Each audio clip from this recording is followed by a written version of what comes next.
Bonjour à tous, dans cette vidéo je vais indiquer tout ce qui a été dit ce matin dans la réunion JT que nous avons eue avec vos camarades. Premièrement, je le rappelle, pour bien se préparer à ce bilan de physique, il est impératif de refaire toutes les interrogations à partir de l'interrogation 5, mouvement à deux dimensions, y compris l'interrogation I5 bis. Les corrections sont toutes disponibles sur Moodle. Par ailleurs, les deux dernières feuilles de synthèse que j'ai distribuées, donc une sur la force et le champ électrique, qu'on peut appeler électrostatique, et la deuxième sur l'énergie, sont aussi incontournables. Et les exercices qu'elles contiennent, que nous avons fait en classe, sont aussi à bien connaître. Il n'y a pas eu d'interrogation à proprement parler là-dessus, mais voilà, cette partie-là et les exercices de ces feuilles-là sont aussi importants. D'ailleurs, nous reprendrons à la fin de la vidéo l'exemple de l'exercice B2.4 de la page 6 avec les sphères qui s'emboîtent. Ça, c'est quelque chose qu'il faut savoir faire également. Alors ensuite, 3 rappels. On a rappelé ce qu'était le fonctionnement de la cage de Faraday. On a indiqué également, mais ça je vais peut-être directement aller prendre l'open board, le tableau blanc interactif que j'ai fait avec vos camarades pour vous expliquer tout ça. Donc en gros, on va parler de la cage de Faraday, comment on calcule le champ gravitationnel créé par une planète, par un objet massique qui a une forme d'une sphère. On a vu que pour faire ça, on fait comme si toute la masse était au centre de la sphère. Et bien on va voir que, et c'est important de bien comprendre ça, en particulier pour l'exercice B2.4 d'ailleurs, que pour le champ électrique, c'est pareil. Si vous avez une sphère métallique chargée, on va faire comme si toute la charge était au centre pour calculer le champ électrique créé par cette sphère chargée.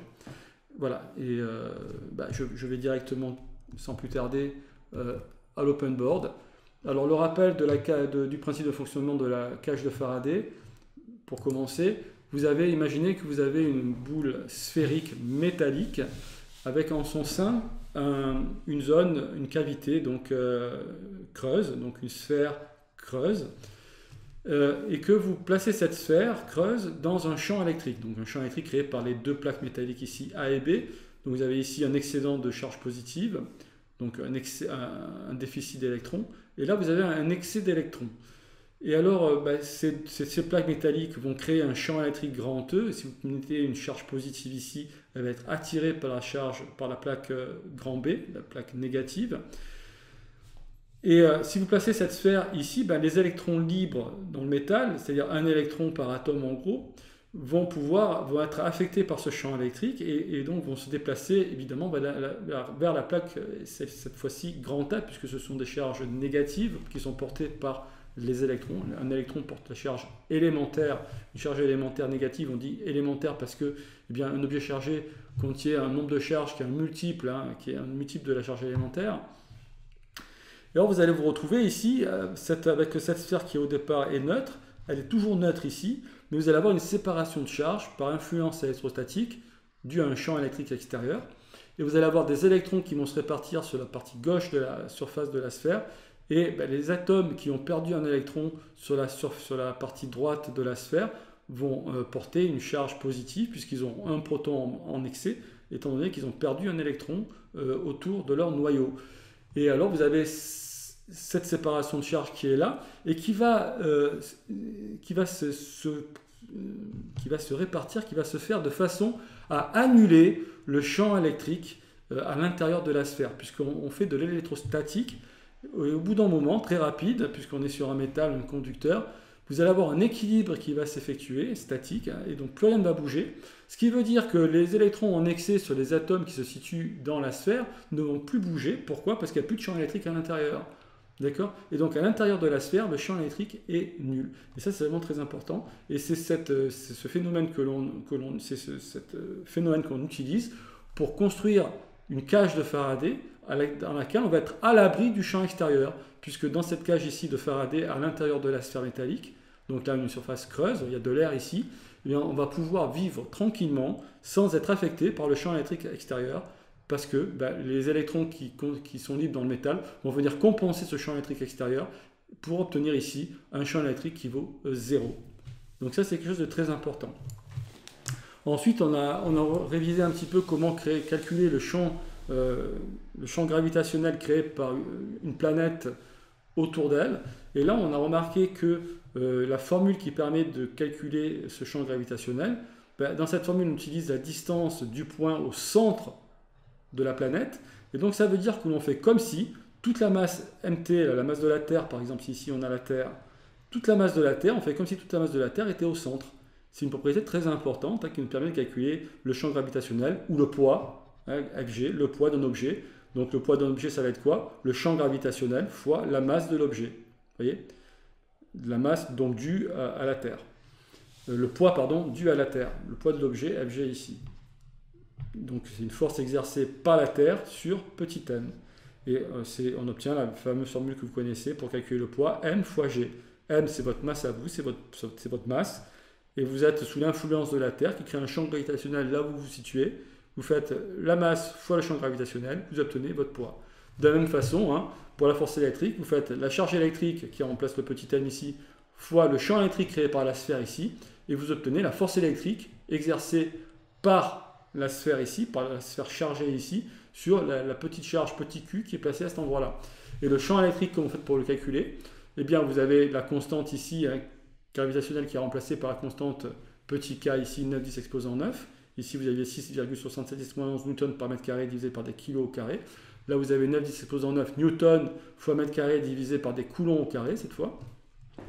Et alors vous faites comme si toute la charge des 5 microcoulombs qui sont répartis à la surface de la sphère ici, vous avez une sphère chargée ici, vous avez donc un déficit d'électrons, hein. Cette sphère a des électrons en moins, et ce sont les atomes de la périphérie de la surface ici qui ont cet électron en moins. Et au total, donc on a une surface ici chargée de 5 microcoulombs, et on fait comme si les charges qui se situent ici, en réalité, étaient toutes situées au centre pour calculer le champ électrique en ce point. Et le grand R qui est là, encore une fois, c'est la distance de ce point-là au centre de la sphère. Donc c'est quelque chose d'important d'avoir bien compris. Et à l'intérieur de la sphère, eh bien, à n'importe quel point à l'intérieur de la sphère, vous avez le champ électrique qui est égal à 0. On peut le voir très bien par symétrie. Mettez-vous par exemple au centre ici. Si vous prenez ce point-là qui est positif, il va créer un champ électrique vers là.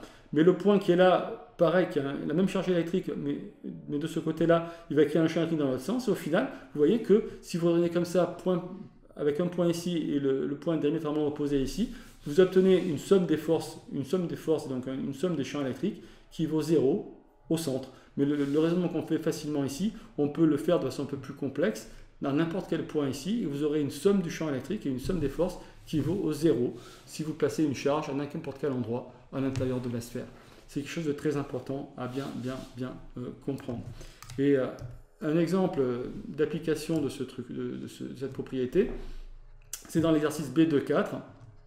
On va en faire un autre, mais avec des valeurs différentes. Imaginez que vous avez une sphère S1 ici, qui a une charge de moins 7 microcoulombs. Vous avez de l'air ici, puis vous avez une sphère creuse qui entoure complètement la sphère S1, qui a un excès d'électrons de moins 7 microcoulombs.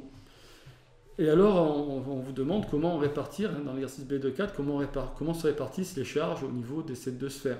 Alors, la sphère S1, il n'y a pas vraiment de complications. On sait que sa charge électrique va se répartir à sa surface, toujours. Hein. On est sur des sphères métalliques, donc conductrices. Les charges en plus vont essayer de s'éloigner le plus possible les unes des autres.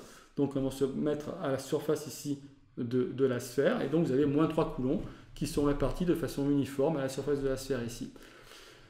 Nous avons la sphère S2 maintenant qui a un excès d'électrons de moins 7 microcoulombs. Mais qu'est-ce qui va se passer? Les atomes qui sont ici sur la surface, donc cette sphère S2 a deux surfaces, une surface intérieure ici et une surface extérieure ici. Au niveau de la surface intérieure, des atomes qui sont situés à la surface intérieure, ils voient ces charges négatives à leur proximité, donc les électrons libres vont vouloir partir, ils vont aller se mettre sur la surface extérieure de S2. Et donc on va avoir au niveau de S2 ici un déficit d'électrons équivalent, donc de plus 3 microcoulombs, qui est équivalent aux moins 3 coulombs qui sont ici. À l'intérieur du métal, vous avez un champ électrique qui vaut 0, de même qu'ici dans S1, vous avez un champ électrique qui vaut 0. Mais par contre, donc, les électrons qui sont partis ici vont se retrouver à la surface qui est là. Et vous allez avoir donc une surface ici qui porte une charge de moins 10 microcoulombs cette fois. Les moins 7 microcoulombs d'origine que vous obtiendrez si vous n'aviez pas de charge électrique à l'intérieur de la sphère. Vous auriez moins 7 microcoulombs directement ici. Mais comme vous avez moins de 3 microcoulombs à l'intérieur de la sphère ici, en réalité, la quantité de charge qui va se répartir à la surface extérieure de S2, c'est la somme des deux, c'est-à-dire moins 10 microcoulombs.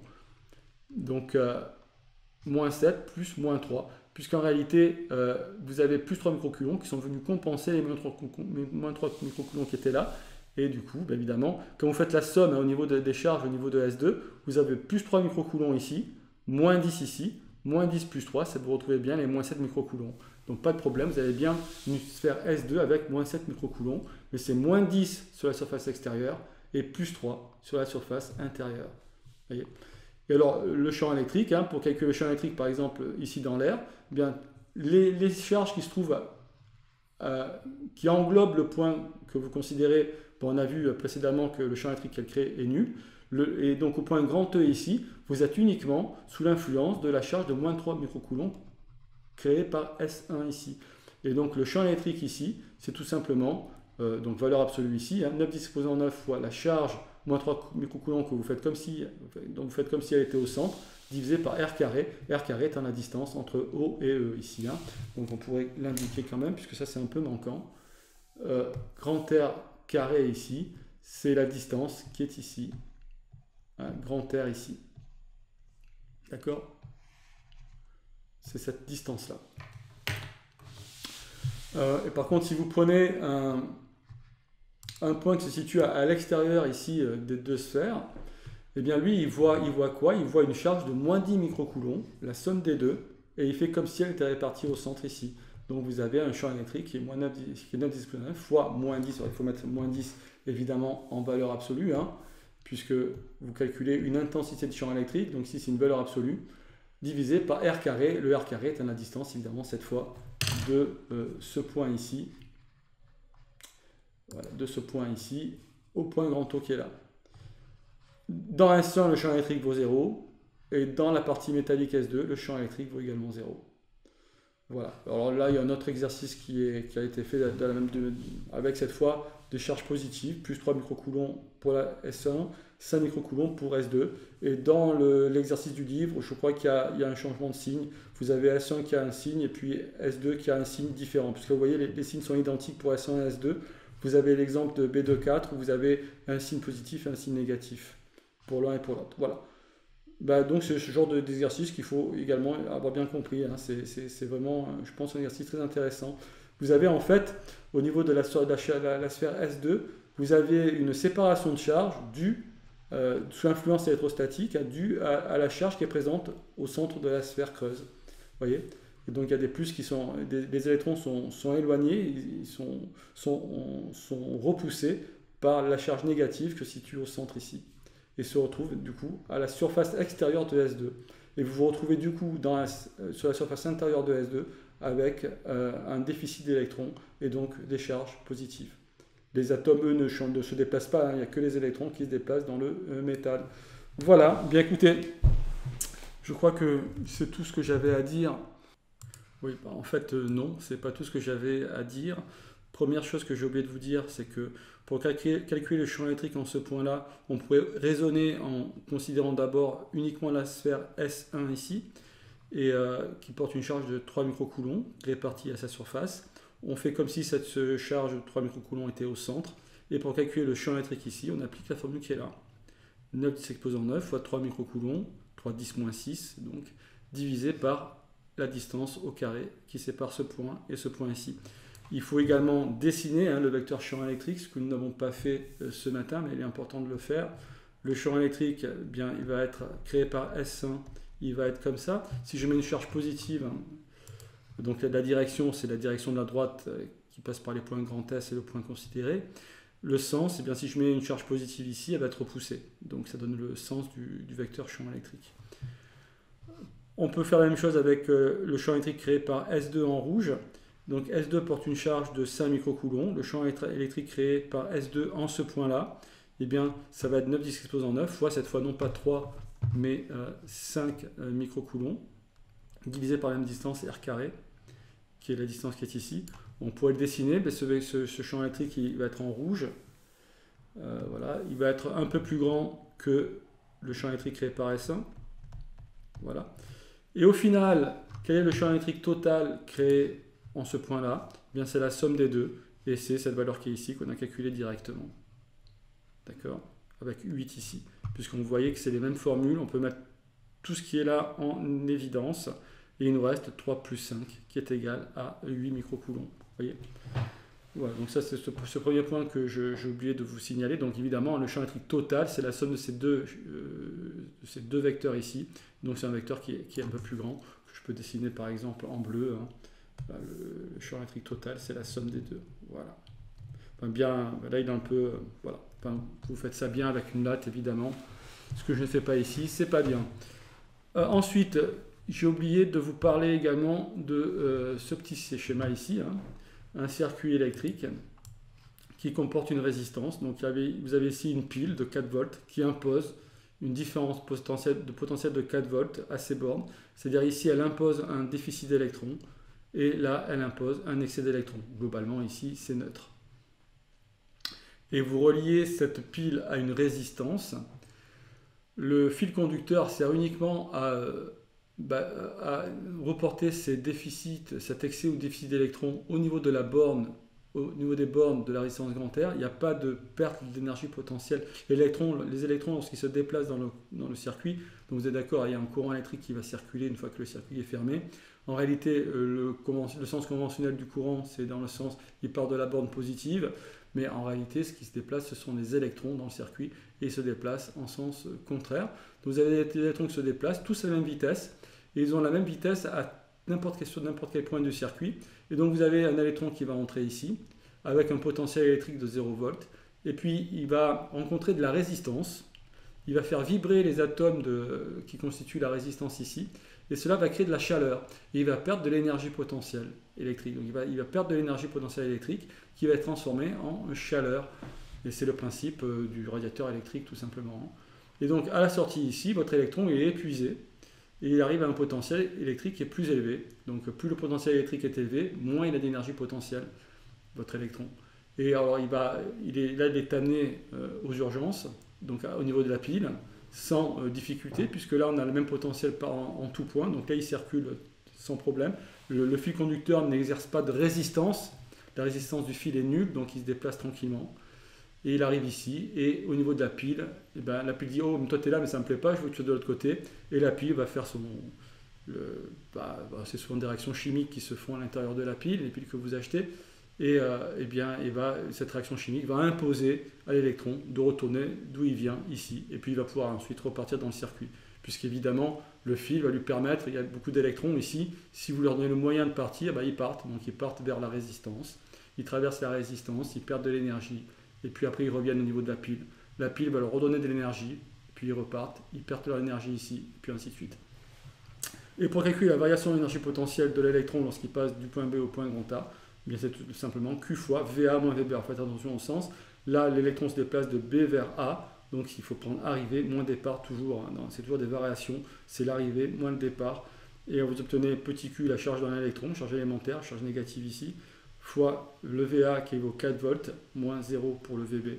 Et vous obtenez évidemment une variation d'énergie potentielle négative. On est bien d'accord que l'électron perd de l'énergie ici.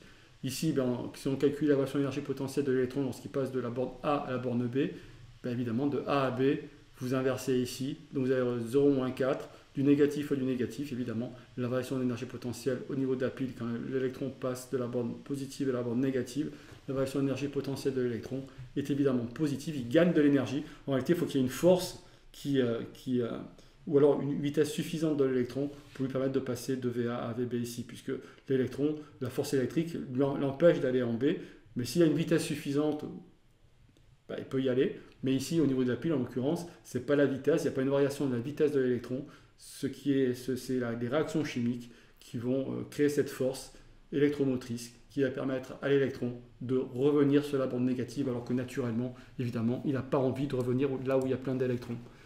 Il se sent mieux du côté positif. Voilà, bien, voilà, donc là, je pense que j'ai fait le tour de ce qu'il fallait dire, de ce qu'on a vu ce matin, mais je vous remercie de votre attention. Et bon courage pour vos bilans, la semaine prochaine, en particulier celui de physique lundi.